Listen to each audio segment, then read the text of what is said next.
Hello students, अब जो आज टॉपिक हम पढ़ने जा रहे हैं वो हैं हमारे बेसिस। तो देखिए बेसिस क्या होते हैं। देखिए जब बेसिस की बात करते हैं तो जो बेसिस जितनी भी हमारी दुनिया में कड़वी चीज़ें हैं उन्हें हम बेसिस बोलते हैं।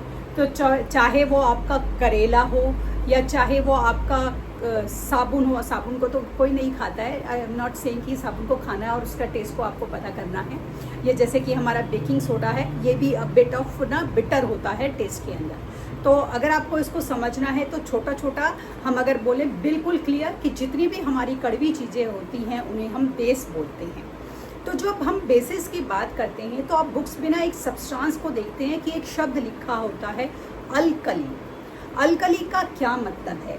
अगर एक बेस मतलब हर वो सब्सटेंस जो कड़वा है अगर वो पानी में कंप्लीटली घुल जाता है तो उसको हम बोलते हैं अल्कली। तो अल्कली शब्द जो होता है वो बेसिस के लिए यूज़ होता है और उन बेसिस के लिए यूज़ होता है जो पानी में कंप्लीटली डिसॉल्व हो जाती हैं। जब पानी में कंप्लीटली डिसॉल्व हो जाती हैं तो उसके लिए हम साइंस में टर्म यूज़ करते हैं कि पानी में कंप्लीटली आयोनाइज हो जाते हैं। तो वो बेसिस जो पानी में कंप्लीटली डिसॉल्व हो जाते हैं नॉर्मली हमारे स्ट्रॉन्ग अल्कलीज होते हैं, स्ट्रॉन्ग बेस होते हैं।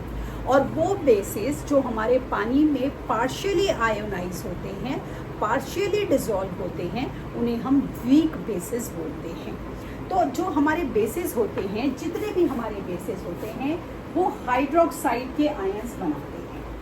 जितने भी आपके बेसिस होंगे वो हाइड्रोक्साइड का आयन बनाएंगे।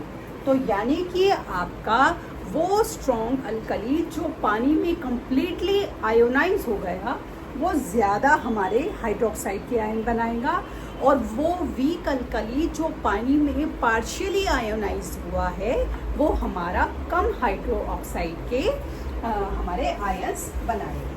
ठीक, अब हमारा आता है इसके बाद जो हमारे बेसिस होते हैं उनकी प्रॉपर्टीज़ हमारी क्या क्या होती हैं।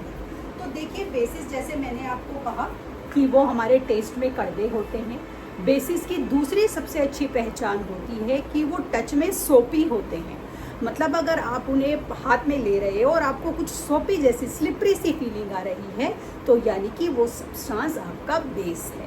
ठीक, तीसरा अगर हम लिटमस से लेंगे तो ये रेड लिटमस को ब्लू में कन्वर्ट कर देंगे। हमारे जो बेसिस होते हैं रेड लिटमस को ब्लू में कन्वर्ट कर देते हैं। चौथा जो हमारे बेसिस होते हैं वो हमारे इलेक्ट्रोलाइट्स होते हैं, मतलब कि वो इलेक्ट्रिसिटी को कंडक्ट करते हैं। अब वो इलेक्ट्रिसिटी को कंडक्ट तो करते ही हैं, ये हो गया। अगला, जितने भी हमारे बेसिस होते हैं वो कुछ metals, not with every metal, each and every metal नहीं, जितने भी हमारे बेसिस होते हैं वो कुछ मेटल के साथ रिएक्शन करके हाइड्रोजन की गैस को फॉर्म करते हैं। तो अब देखते हैं हमारा इसको हम कैसे करते हैं।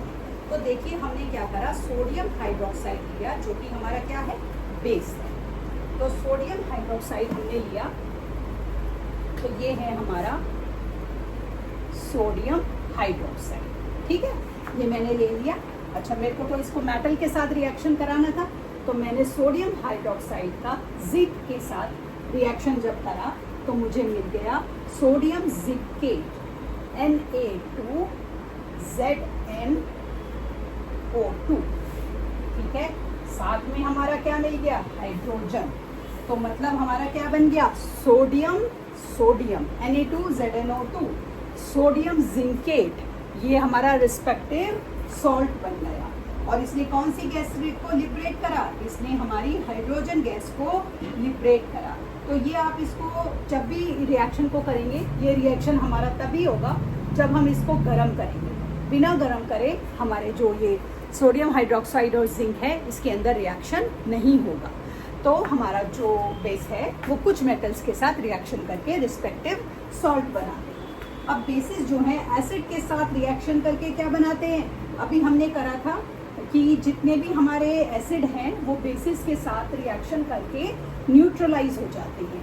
तो चाहे एसिड को बेस में मिलाएं चाहे बेस को एसिड में मिलाएं, एसिड या बेस, बेस या एसिड जब भी हम इनको मिलाएंगे तो हमारा न्यूट्रलाइज हो जाएगा वो और हमारा रिस्पेक्टिव सॉल्ट बन जाएगा। तो अब हमने क्या करा, हमने सोडियम हाइड्रोक्साइड लिया और इसको कॉन्सेंट्रेटेड नहीं लेना, सॉरी डाइल्यूट लेना है, डाइल्यूट सल्फ्यूरिक एसिड के साथ रिएक्शन कराया तो सोडियम सल्फेट बन गया Na2SO4। सोडियम सल्फेट आपका बन गया, साथ ही आपको मिल गया वाटर, तो न्यूट्रलाइज हो गया हमारा ये।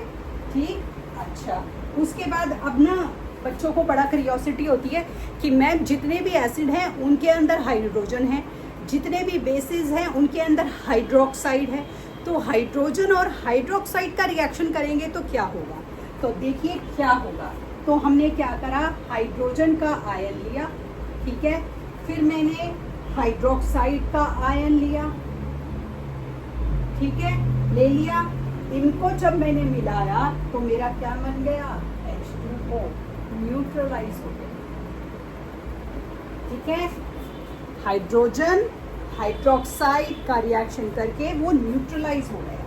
जितने भी हमारे बेसिस होते हैं वो नॉन मेटल के साथ रिएक्शन करके रिस्पेक्टिव सॉल्ट बनाएंगे और वाटर को प्रोड्यूस करेंगे। अब हम ले लेते हैं यहाँ पर अपना एक नॉन मेटल, ठीक है, तो अब हम ले रहे हैं यहाँ पर अपना नॉन मेटल। तो देखिए क्या करेंगे, पहले आप एक बेस ले लीजिए, तो हमने लिया कैल्शियम हाइड्रोक्साइड CaOH2, ये मैंने बेस लिया, इसमें मैंने CO2 नॉन मेटल ले लिया, जब मेरा बना तो CaCO3 क्या बन गया, कैल्शियम कार्बन, और बन गया हमारा वाटर। तो जितने भी हमारे नॉन बेसिस हैं नॉन मेटल के साथ मिलकर रिस्पेक्टिव सॉल्ट बनाएंगे। तो बेसिस जो होते हैं उनका हमारा क्या यूज़ होता है, तो देखिए जितने भी अभी हमने पढ़ा बेसिस की क्या कैरेक्टरिस्टिक्स है। बेसिस जो है वो टच में सोपी होते हैं, तो आपको पता है कि जब हम कभी हमें कहीं घूमने जाना होता है या कुछ है तो हम ना पेपर सोप ले आते हैं। वो आजकल तो हमें और भी बहुत सारे अलग अलग ना स्टार की शेप में, हार्ट की शेप में, अलग अलग फैंसी शेप्स में मिलने लगे। वो सब किससे बने होते हैं, हमारे बेसिस से बने होते हैं। तो जो हमारे जितने भी बेसिस हैं उन्हें हम सोप बनाने के लिए, पेपर बनाने के लिए, सिंथेटिक फाइबर जो होता है हमारा रेयन, उसको बनाने के लिए हम यूज़ करते हैं। जो कैल्शियम हाइड्रोक्साइड होता है जिसे हम स्लेक लाइम बोलते हैं, उसे हम ब्लीचिंग पाउडर बनाने में यूज़ करते हैं, बेस होता है हमारा। मैग्नीशियम हाइड्रोक्साइड, जैसे कि एंटासिड, अभी मैंने बोला आपको कि आपको एसिडिटी हो रही थी और आपने पिछली क्लास में हमने करा कि हमने न्यूट्रलाइज कर लिया, तो जितने भी हमारे एंटासिड्स होते हैं उसमें हम मैग्नीशियम हाइड्रोक्साइड को डालते हैं, बेस का यूज़ हो गया ये।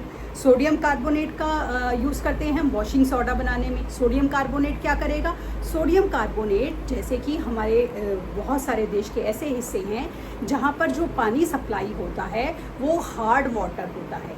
अब जो हार्ड वाटर होता है उसके अंदर झाग प्रोड्यूस नहीं होते, क्योंकि हार्ड वाटर के अंदर झाग प्रोड्यूस नहीं होते, तो जो ये हार्ड वाटर है इसके अंदर जब आप अपना कोई भी क्लीनिंग करते हैं कपड़ों की तो वो पूरे अच्छे से क्लीन नहीं होते।